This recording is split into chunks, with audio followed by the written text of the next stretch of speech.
order, would seem to be in order. If an alternate sat during most of the meetings on the petition, then that alternate should, as a matter of practicality, but not necessarily as a matter of law, sit on the final meeting when the matter is voted upon.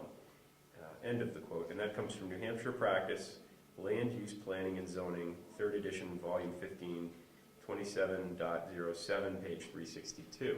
And what they're saying is that it is up to the discretion of the chairman to appoint the alternates to sit in for missing members, and I think it should stay there.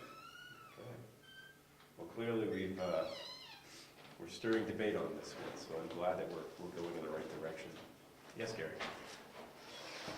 I like the way that's worded in the sense that all of us supposedly being reasonable people will recognize the contribution of an alternate, say over a period of several meetings, whereas coming up to speed by the board member who was absent for a few meetings, and that's probably when it would occur, absence from a few meetings because of vacation, family things, whatever the case may be, that it is the chair's discretion to ask the alternate to sit in place of the member under those circumstances. I think it's reasonable. Maybe you can word that in there somehow. Sorry, Gary, the context would be if the member is not there or the member is there? If the member is there, but he hasn't been there for several meetings, and say the member is not up to speed because he hasn't sat in on several meetings, like all the Moose Mountain things. So I think that before we put that in our rules of procedure, we'd have to read through, what is it, 673, really carefully, because my guess is that you can't, the chairman probably doesn't have the power to keep an elected member off the board. Now that He can urge the elected member. right, and that the elected member could recuse himself through, due to Yes. lack of knowledge, and then the chairman would be then open to it. But I'm pretty sure 673 doesn't give the Doesn't chairman cover that. No, power. it doesn't. It doesn't give the chairman power to kick somebody off. No, That's there. I said all being reasonable people. That would be the idea that could be worded in there. There's a whole list of things that you have to do in order to remove a member from sitting on the discussion, and it's all legalese that you have to be able to prove that he has a fiduciary outcome of the issue.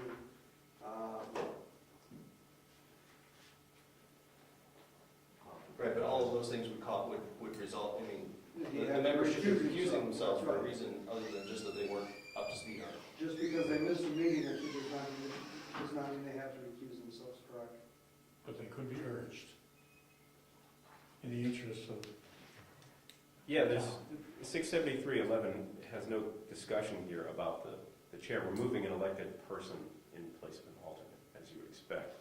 And 670.12 is actually about replacing people, filling vacancies. So that's a totally different situation. But yeah, that was never really the intention. I mean, this isn't not trying to manipulate the language here.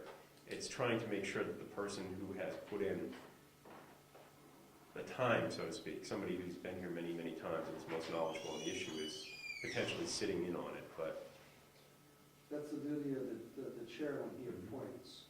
But this is just an issue we're bringing forward. I mean, this is not something we have to change. This is to be kicked around and discussed and perhaps thrown in the trash bin. Yes, Ed?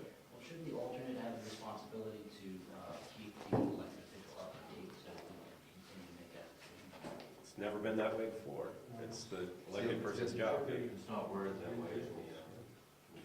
All members should be keeping up on the activities that are current. Gary? I'm expecting a very important phone call from a client. If it comes, when it comes, I would like to recuse myself for a few minutes to take that call. Sure. I had to sit in if you would be willing. Sure. I have to really do Not a that. problem. Okay. Totally understand. So just taking a look over this real briefly, these were the changes that we discussed as a group. One thing that is perhaps the most substantive is a fairly large idea. There's some things that came up that we felt were substantive. For example, there's a lot of things about George's job description, things that he's supposed to do, right in the rules of procedure. they're great. I mean, it's great to have that there, but it doesn't strike me as necessarily needed in the rules of procedure. And in kicking this all around and discussing it around the roundtable, at the last meeting, we talked about the concept of creating a handbook, an employee handbook for George, and taking his job-related duties out of this document and putting it into the handbook. Yes? Yeah, job description is what you're looking at, not a handbook. Right, well, there was An issues operating procedure. right, procedures, not defined duties, but procedures. For example, there's a lot of stuff in appendices F through R that could just come completely out of there and go into this potential handbook if we create it. There are other components in there that potentially could come out. Other things similar to that, there's those two sections, I believe it's 9 and 10, which are the pre-application design review and design review. Those are very nice informative sections, but they really kind of belong verbatim in different documents, such as the driveway regulations, the site plan regulations, the subdivision regulations.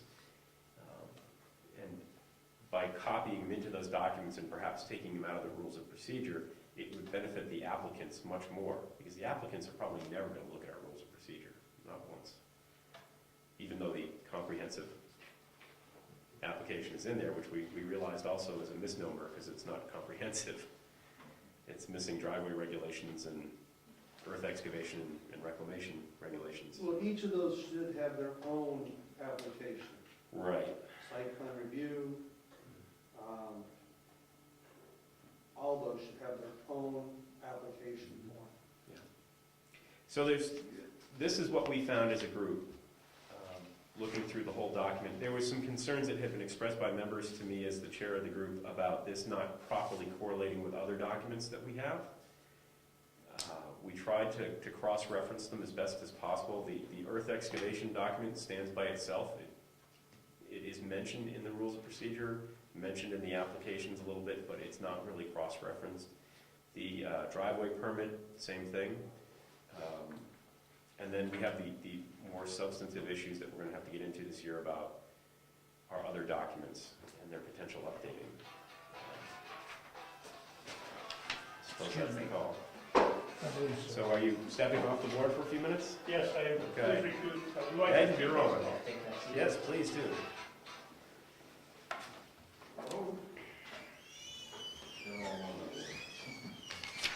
Are there any other questions, comments about this,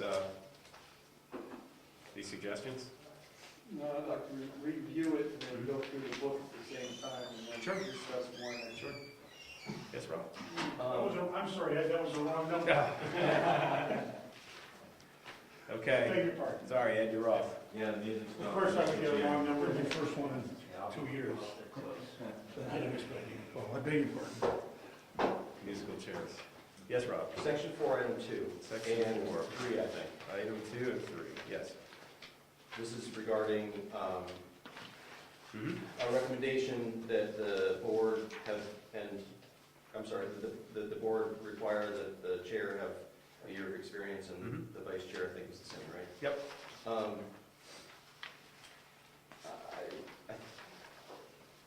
I don't see why we wouldn't leave that up to the voting member's discretion. We certainly can. I'm- It's I'm- just a I'm- suggestion. I'm curious what the thinking was, that, It seems to me that there's a lot of history you need to know coming in as vice chair. My first year coming in on the board, I was elected vice chair. And I didn't know heads from tails. I'd been an alternate for 6 months, and it took a lot of time to catch up to the point where I started to feel like I was making a contribution. And reflecting back on that experience, I'm not sure it was a very good thing. I don't feel that I contributed wonderfully to the board that year, and that if you have somebody who's totally green, has never been on a planning board in their life, has no idea about the RSAs, no idea how things work, no idea what's happening in this town, it's a huge hill to climb in 1 year. So it's just food for thought for the board. I understand that, and I guess maybe that should be a discussion that we have when we're electing people, that it helps to know what's going on, right? I think that's always been a subtle undertone, but, yes, Cliff. Well, Jim had his up and Rick had his. Oh, I'm sorry. I will yield till they're done. Jim, go ahead. The main idea of that is basically for procedural experience, and trying not to bog down the board in discussions of proper procedure. Having that at least 1 year's experience would give you a little more time to know what and who's who, how to follow the procedures. If I could just interrupt for a second. Dick, in your 20-plus years on the board, did that ever happen where somebody totally raw off the street became elected? Not that I recall. No. So do you feel this is a serious issue or just a sideshow? Politics being what it is, it could be Yeah. a serious issue. I think you're smart to cover it. Okay. Sorry. Well, Oh, I'm sorry, Rick was next. I apologize, Gary.